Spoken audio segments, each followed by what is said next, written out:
தர்மபுரி நிறைஞ்ச மனசு இந்த படமெல்லாம் போயிருக்கும் பொழுது பக்கத்தில் கூப்பிட்டு உட்கார வச்சு சாப்பாடு போட்டு அழகு பார்த்து என்னை மட்டும் இல்லை அந்த யூனிட்டில் இருக்கிறவங்க எல்லாரையுமே அங்கே ஒர்க் பண்ணுறவங்க எல்லாரையுமே அங்கே ஆஃபீஸுக்கு போகிறவங்க எல்லாருக்குமே சாப்பாடு எந்த நேரம் யார் வந்தாலும் சாப்பிடலாம்.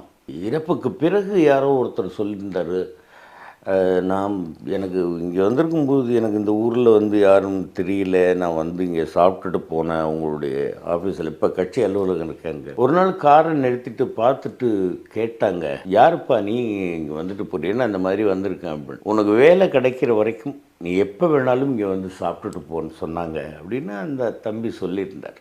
இறைவன் நல்லவர்களை வெகு நீண்ட நாட்கள் இந்த பூமியில் வைப்பதில்லை, ஏன்னா அவர்கள் தன்னோடு இருக்கட்டும் என்று அழைத்து சென்று விடுவார் அப்படிங்கிற மாதிரி சொல்லியிருக்கிறாங்க. அந்த மாதிரி தான் அண்ணன் அவர்களுடைய மறைவு. உருவம் மறையும், அவருடைய உள்ளம் என்றுமே ஏழைகளுக்காக நிச்சயமாக துடித்து கொண்டிருக்கும். அண்ணன் நீங்கள் மறுபடியும் பிறந்து வாங்க, இதே கேப்டனாக வாங்க, இதே எங்கள் அண்ணனா வாங்க. என்னை போன்ற பல தம்பிகளுடைய, பல உடன்பிறப்புகளுடைய, பல ஏழைகளுடைய மனது உங்களுக்காக, உங்கள் வரவுக்காக துடித்து கொண்டே இருக்கிறது.